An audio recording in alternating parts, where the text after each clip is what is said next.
Order. Questions to the Prime Minister, Mr. Martin Horwood. Mr. Speaker. Thank you, Mr. Speaker. Mr. Speaker, I'm sure the whole House will want to join me in condemning the barbaric attack this morning on an office of a magazine in Paris in which it's reported that 10 or more people may have been killed. While details are still unclear, I know that this House and this country stands united with the French people in our opposition to all forms of terrorism, and we stand squarely for free speech and democracy. And these people will never be able to take us off those values. Mr. Speaker, this morning I had meetings with ministerial colleagues and others, and in addition to my duties in this House, I shall have further such meetings later today. Mr. Martin Horwood. Well, the problems at Gloucestershire hospitals last week firsthand after an elderly relative phoned 111 and we ended up waiting for more than 4 hours for her to see a doctor in Cheltenham A&E, and then she was promptly discharged. The local trust seemed to be blaming patients making bad choices, but will the Prime Minister find out why so many 111 calls end in A&E, why trusts like ours route so many unplanned admissions through A&E, and why they can't provide emergency doctors at night in Cheltenham, all of which seem calculated to make normal winter pressures worse? I think my honourable friend makes an important point. I mean, in the last quarter, the NHS has faced some unprecedented challenges. There's been over 5.5 million people going to accident and emergency units. That's an increase of 250,000 on the previous year. Now, Gloucestershire has had £3.6 million under the £700 million of winter pressure money that we produced, and they should use that money to make sure they provide the best possible service they can. On the NHS 111 service, I think it is important to see what is actually happening with this service. The number of people using it has almost doubled over the last year.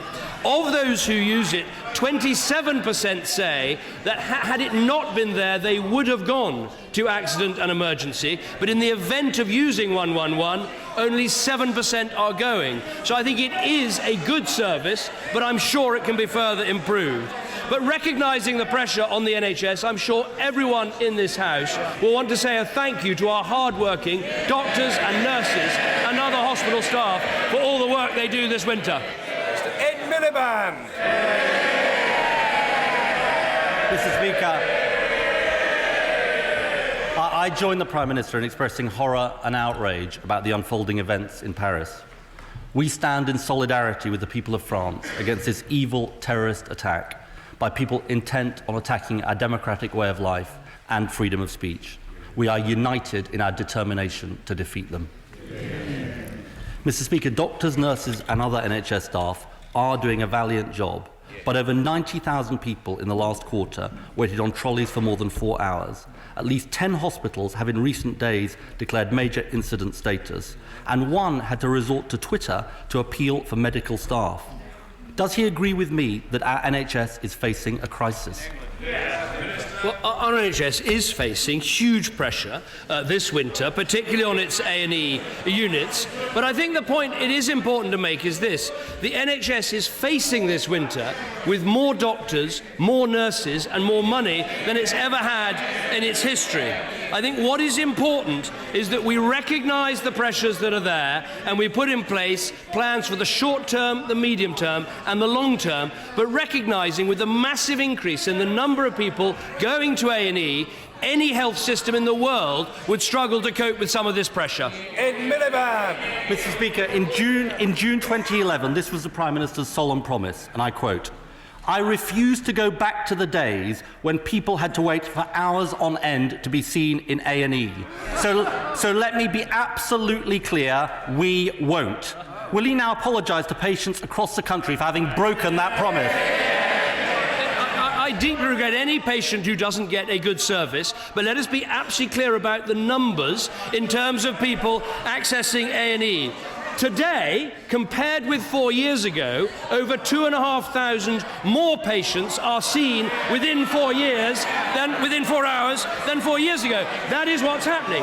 Now, we knew there was pressure on our NHS, and that is why, over the last year, we've seen 1,800 more doctors in our hospitals, 4,700 more nurses in our hospitals, and 2,500 4,000 more beds in our hospitals. Now, there's more that we need to do, but let us recognise that the health service in every part of our United Kingdom faces these challenges. We must go on giving them the money, the resources and the people so they go on providing a great service. As far as I can see, he's not apologising to patients, he's blaming the patients. And the pressures on A&E are not just happening on his watch, but are a direct result of the decisions he's taken. When he decided to close almost a quarter of walk-in centres, wasn't it blindingly obvious that if people couldn't go to a walk-in centre, it would have a big impact on A&E? We've got 1,000 more doctors in A&E, and we're spending £13 billion more on the NHS, when 4 years ago his health secretary said it would be irresponsible to spend more money. But what is interesting, Mr. Speaker, here we are, question 3 on the NHS, and he's got no solutions to put forward. And that only says to me, while we are interested in improving the NHS, he simply wants to use it as a political football. Mr. Speaker, this is about politics. It's his politics, and they have failed. No answer on walk-in centres. Let's try him on another decision he's made that's been a cause of the crisis. When he decided to reduce the availability of social care services so that 300,000 fewer older people are getting the help they need, wasn't it blindingly obvious that if people couldn't get the care they needed at home, it would have a big impact on A&E?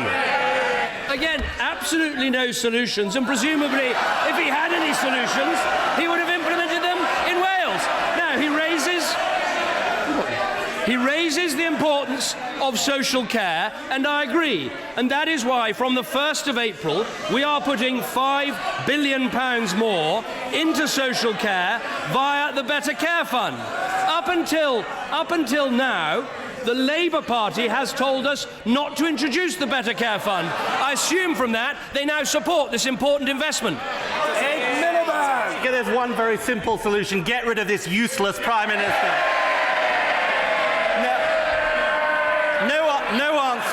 No answer on care.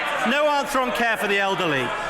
No answer on care for the elderly. When he decided, next thing that he did, when he decided to ignore the pleas of doctors, nurses and patients and plough ahead with his damaging top-down reorganisation, wasn't it blindingly obvious that if you divert £3 billion out of patient care, it would have a big impact on A&E? Our changes have cut bureaucracy and saved £4.9 billion. That is why there are 9,000 more doctors, there are 3,000 more nurses, there are 6 million more people getting inpatient appointments. But you can see it as plain.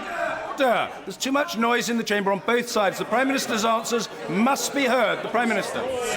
But you can see this as plain as you like. The Leader of the Opposition apparently said to the political editor of the BBC, "I want to weaponise the NHS." That's what he said. Now, I think that is disgraceful. The NHS is not a weapon. It's a way we care for our families. It's a way we care for the elderly. It's a way we look after the frail. So perhaps when he gets to his feet, he will deny that he said he wanted to weaponise the NHS, a disgusting thing to say. I'll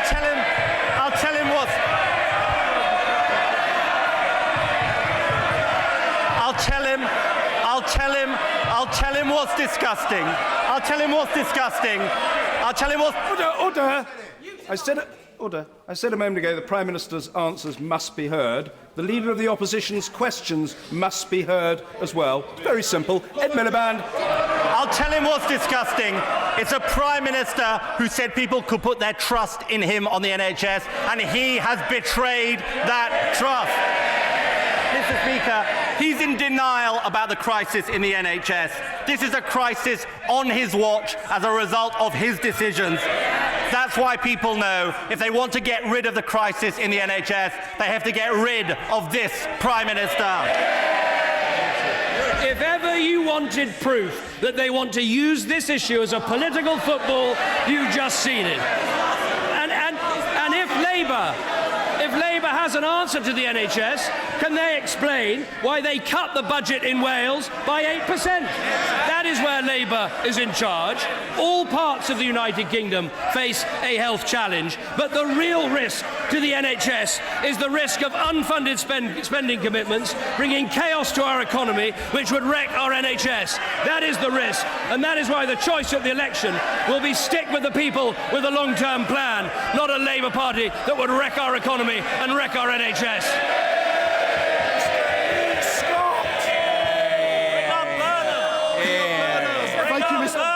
Thank you, Mr. Speaker. Does the Prime Minister agree with my constituent who contacted me at the weekend, asking to join us, and also saying that the only people fit to run our economy are the Prime Minister and the Chancellor? The surprise was that the gentleman was the ex-chairman of Ilford North Labour Party.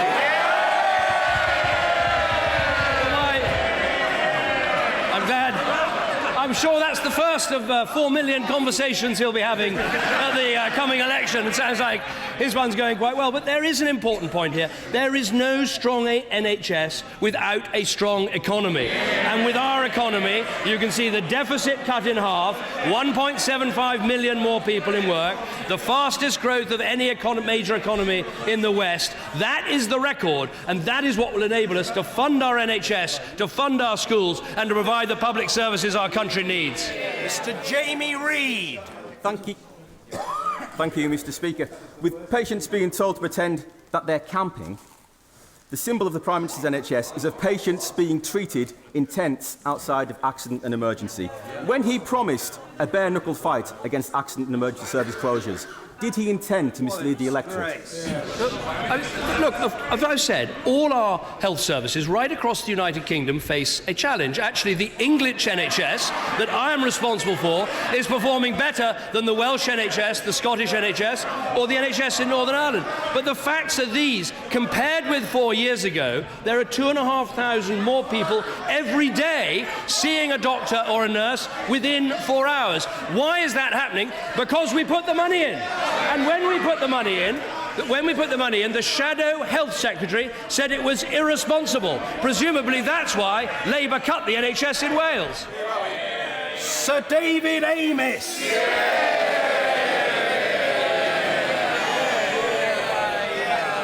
I thank the House for that reception that more than compensates for my neither having been a Duke or an Earl. Later today, the second edition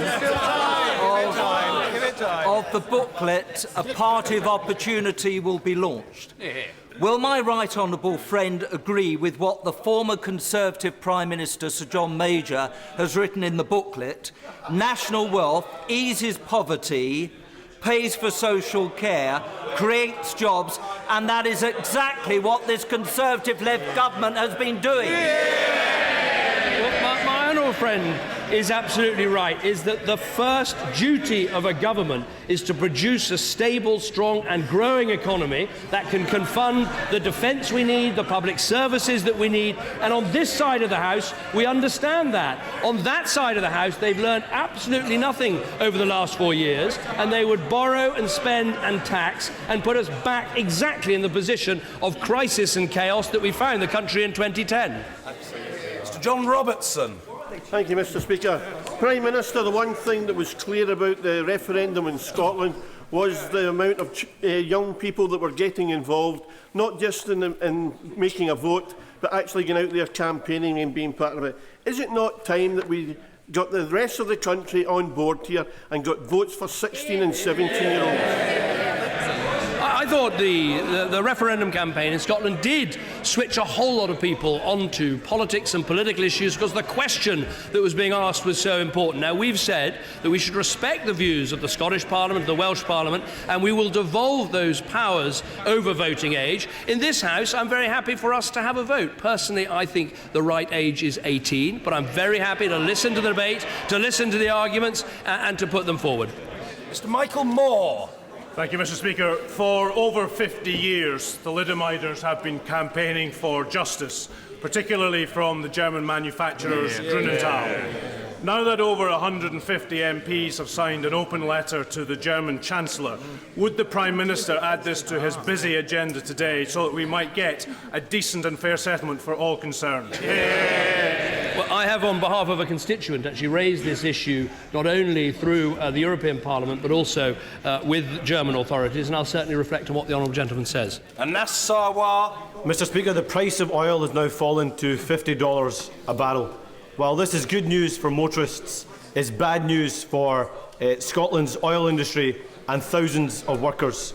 It comes just weeks after Nicola Sturgeon said we were on the verge of a second oil boom, and after the Independence white paper said it would be $113 a barrel. But this is a serious issue. Jobs depend on it. So will the Prime Minister agree to meet with a member from East Renfrewshire, a cross-party delegation with industry leaders and workers to see what support can be provided? Well, I absolutely agree with him on all three grounds. I mean, first of all, North Sea oil is a vital industry for the United Kingdom. It's one of the biggest investors in our country, and we should do everything we can to help it, which is why, second, in the autumn statement, we actually took some steps to improve the taxation regime for North Sea oil. But third, I think it does make the case for the United Kingdom, as we said during that referendum campaign, that North Sea oil is better off with the broad shoulders of the United Kingdom being able to stand behind it, because you never know whether the oil price is going to be over $100 or, as it is today, around $50. And I think it makes the case for the strength of the United Kingdom and the utter misguided nature of the SNP, who thought they could base their entire budget on such a high oil price. Mr. Henry Smith. Mr. Speaker, latest ONS figures show that youth unemployment in Crawley is at the lowest level since records began. But of course, there is a lot more that we need to do. Can my right honourable friend say what further policies the government are pursuing to ensure that business in Crawley and across the country generates even more employment as part of our long-term economic plan? I'm delighted to agree with my honourable friend that when you look at the figures in Crawley, the youth claimant count has fallen by 42% in the last year alone, and the long-term youth claimant count, long-term young unemployed people, down by 71%. He asked what more we can do. Well, we're cutting the jobs tax of small businesses and charities by £2,000. We're abolishing national insurance contributions for those who employ the under-21s. We're extending the doubling of small business rate relief, and of course we've cut corporation tax, including for small firms. Start-up loans are being offered right around the country, including to those in Crawley who are taking this up, and I think this government has a real claim to say it's the most friendly to start-ups and entrepreneurs and small businesses that we've ever had in our country. Mr. Virendra Sharma. Thank you, Mr. Speaker. Throughout the Christmas period, NHS staff have worked tirelessly to see the patients they can. But increased waiting time at GP surgeries have meant more and more people forced to use A&E. Why doesn't the Prime Minister accept the Labour's plan to employ 8,000 additional GPs is desperately needed and would make a real difference to the lives of my constituents?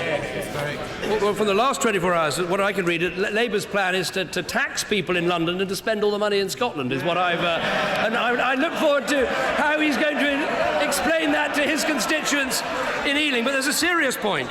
There's a serious point to the honourable gentleman, which is obviously the health service has changed in Ealing, and obviously we've now got in Hammersmith and Central Middlesex, they've both got GP-led urgent care centres that are open 24 hours a day. So far they're seeing over 400 patients a day, and 99% of those patients are seen within 4 hours, and obviously you've got the expansion of the A&E unit at Northwick Park Hospital. But I think this goes to the point that we need to make sure that the 111 service is really helping to spread the information to people who need care about where they can best get it. Martin Vickers. Thank you, Mr. Speaker. The government has repeatedly highlighted the importance of northern Lincolnshire and the wider Humber area to the offshore renewables sector. Would my right honourable friend agree that the recent announcement of the establishment of a National College for Wind Energy, a UTC in Scunthorpe, and further expansion of local existing trading facilities cement the opportunities for local people to benefit from the industry, boost the local economy, and highlight the importance of northern Lincolnshire to the northern powerhouse? No, well, my honourable friend is a real champion for North Lincolnshire and for Humberside in general, and we are determined that this recovery is going to be different from previous recoveries, and we're going to see growth in jobs and investment right across our country. That's why he and others with me have been working hard to bring investment to the Humber, including, of course, the vital Siemens plant. That's why we've seen employment go up, we've seen unemployment come down, and because of the local growth deals agreed in July, the Humber Local Enterprise Partnership has got over £100 million for local projects, which should create up to 9,000 jobs and allow more than 5,000 homes to be built. So we're determined to see recovery embed right across the country. Mr. Speaker, I am proud of the NHS in the North East, but not one hospital trust is meeting the government's own scaled-back targets for treatment in A&E, not one. But the Prime Minister prefers to focus on a top-down reorganisation of the NHS, breaking it up for the benefit of his buddies, putting competition before care and profit before people.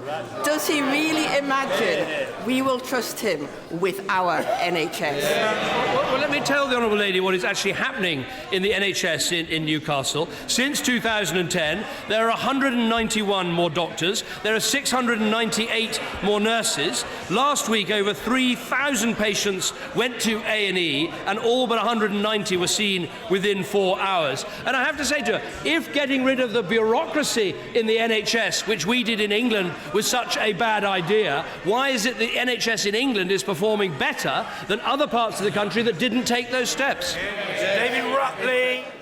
The recent final report of the Alderley Park Task Force highlights how around 300 jobs have been brought to the site in the last 18 months, with a healthy pipeline of new businesses looking to locate there. Does my right honourable friend agree that this helps highlight why the government is right to put extra growth deal funding to help further strengthen the life science sector in the North West, which is absolutely vital? Well, my honourable friend has been a real champion for life sciences in general and also for life sciences investment in the northwest of England, which is an absolutely crucial part of the improvement and expansion of that part of our country's economy. And obviously that includes Alderley Park. What we've seen is the local growth deal announced last July, which is going to establish a £40 million joint life sciences fund across Greater Manchester, Cheshire and Warrington, which will support the sector right across the northwest. That would include Alderley Park. This is the first government to have a proper life sciences strategy, because this is a vital industry for our country's future. Elfin Clwyd. Thank you, Mr. Speaker. Those of us who opposed the Iraq war for very good reason, and many other people outside this place, are very concerned about the inordinate delay in publishing the findings of the Chilcot report. Can I ask the Prime Minister, please, where did this bizarre notion come from that if it's not published before the end of February, we can't see it until after the election? What about the month of March?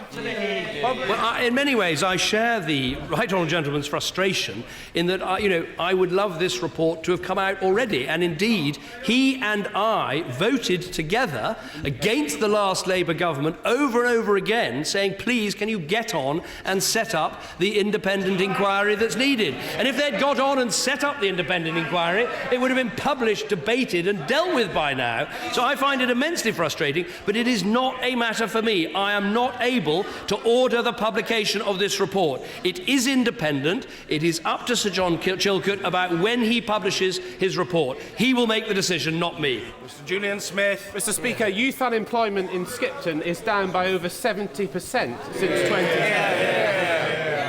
City growth deal funding for the Skipton flood alleviation scheme will unlock a further 500 jobs. Is there anything the Prime Minister can do to make that happen? Well, I will look very carefully at this because, as he says, not only has the claimant count fallen, but the long-term youth claimant count has fallen by 50% in his constituency in the last year alone. Now, I know how much his constituents want to see work on the Skipton Flood Defence Project, and that's a very high priority for York, North Yorkshire and the East Riding Local Enterprise proposal. We'll be making an announcement about this in the coming weeks. Lisa Nandy. Wigan recently, my local nurses granted a dying grandma's fairly remarkable last wish when they wheeled her hospital bed into the car park so she could be reunited for one last time with her much-loved horse, just hours before she died from cancer. Those brilliant nurses sum up everything that's great about our National Health Services. But in a recent poll, only 4% of them said they thought the Prime Minister was doing a good job. Can you tell us why? I'm full of praise for nurses in Wigan. I think they work extremely hard to provide a good service. I particularly applaud the nurse in Wigan who chased the Health Secretary down the corridor and told him a thing or two about how to run the health service. But what I would say is if you judge us on our record, there are 9,000 more doctors, there are 3,300 more nurses in our NHS because we made the decision to protect the funding of the NHS, which Labour told us was irresponsible. Mr. Andrew Turner. Would my right honourable friends join me in supporting the Perpetuous Tidal Energy Centre? It's a public-private partnership which will, from the Isle of Wight, give the world's first grid-connected tidal array test facility. This will put the UK at the forefront of tidal energy technology, protect existing jobs and create several hundred new ones. Well, I think my honourable friend makes a very good point because the UK is now the most attractive market in the world for investment in offshore wind, in marine renewables, and we want to maintain that world-leading position. We want to harness the economic benefits and the environmental benefits that that brings, and we want to see local centres of expertise. And from what I can see, the Perpetuous Tidal Energy Centre sounds like exactly the sort of exciting initiative we should be supporting. Lady Alexander. Thank you, Mr. Speaker. Nearly half of all London ambulances which are called out to critical cases do not arrive within their target 8-minute response time. Is this what the Prime Minister had in mind when he told us that the NHS would be safe in his hands? Well, the NHS wouldn't have been safe if we'd followed Labour's proposal of cutting the NHS. We rejected that advice and put more money into the NHS, and specifically with the London Ambulance Service, it has launched a national and international recruitment campaign. It's already hired 400 new members of staff. We're providing 15 million extra money for the NHS Ambulance Service in London, and that's why in 2013-14 it's met its target, attending over 460,000 patients with life-threatening illnesses. That's what's happening in our NHS because we made the decisions to reform the NHS and cut the bureaucracy and put the money in. Both decisions opposed by the Labour Party. Peter Tapsell. Reverting to the subject of the Chilcot report, about which I have questioned the Prime Minister in the past, did he note that our distinguished colleague Lord Hurd in the House of Lords yesterday said it was an absolute disgrace that it has not been published, a view which I certainly hold. And since it is absolutely well known by the cognoscenti that the report was completed many months ago, who is it, if the Prime Minister is helpless on this subject, who is blocking it? Is it the Secretary of the Cabinet? Is it Sir John Chilcot? Or is it the White House? To the Father of the House, I'd say, my understanding is this. The report is largely finished, but in every report like this, there is a process where you have to write to those people who are criticised in the report, and you have to give them an opportunity to respond. This is now the process for all of these reports, whatever government they are launched under. It's known as the salmondisation process, although quite why, I'm not sure. I don't think it's got anything to do with the former First Minister in Scotland. But nonetheless, this is not within my power to grant the publication of this report. It is independent. It is Sir John Chilcot. This process has to be finished, and then the report will be published. Khalid Mahmood. Thank you, Mr. Speaker. I ask him once again, will he apologise to all those who have suffered and continue to suffer in AE departments across the country due to his mismanagement of the National Health Service? I couldn't have been more clear. I regret every single person who goes to hospital who doesn't get the treatment they deserve. But our responsibility is to put in the money, which we're doing, to provide the extra staff, which is happening, to have a proper plan for joining up health and social care, which we're doing, and then to fund the Simon Stevens plan, which is the right long-term answer for our health service. But, Mr. Speaker, people around the country will have been able to see there is one part of this House of Commons working to improve our NHS for all its users. There is another part of the House of Commons that wants to weaponise the NHS in the most disgusting phrase I think I've heard in politics, and that wants to treat it like a political football, and I know they'll reach the right conclusion. Thank you very much, Mr. Speaker. Home care workers do a fantastic job caring for some of the most frail in our society, and yet over 200,000 of them are not even paid the national minimum wage. Will the Prime Minister talk to the Chancellor about getting HMRC to properly pursue and prosecute those cowboy care agencies who are exploiting these people?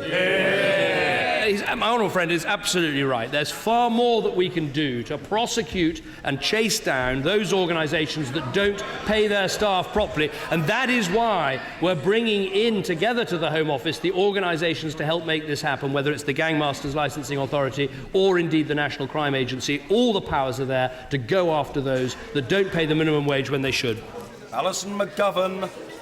On Monday, I listened to residents of Mendel Court, an extra care facility in my constituency in Bromborough, tell me about their serious worries about social care. For the good of all of those who need care and all NHS patients, won't the Prime Minister go further to integrate health and social care? What we're doing with the Better Care Fund is producing a fund of £5 billion, which will be money that the health and local authorities can spend together. The Labour Party, up to now, has opposed that fund and said it shouldn't be brought into place. But I'm afraid it's worse than that, because the Secretary of State, the Shadow Secretary of State for Health, has been wandering around the television studios today saying to anyone who's prepared to listen that he'd increase funding for social care. But there is only one slight problem with this, which is this is what the Shadow Chancellor has said. And he said this on the news just on the 5th of January.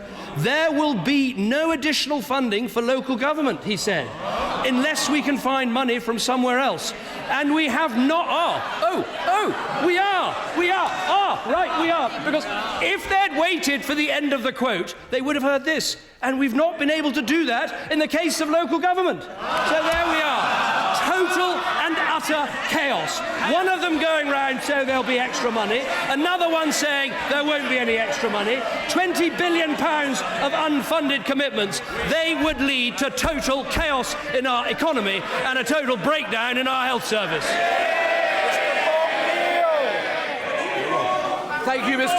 Thank you, Mr. Speaker. Will the Prime Minister update the House on the future arrangements for the upkeep of the Royal Air Force Memorial Chapel at Biggin Hill, the iconic former Battle of Britain airfield? I can absolutely confirm to the House that this chapel will be preserved for future generations, as we've always recognised its importance and its rich heritage. I think in all the great moments of British history, it is possibly the case that the Battle of Britain 1940 stands out as one of the most important times there have been. So we will protect this chapel and do whatever it takes to protect it for future generations. Last but not least, Sir Gerald Kaufman.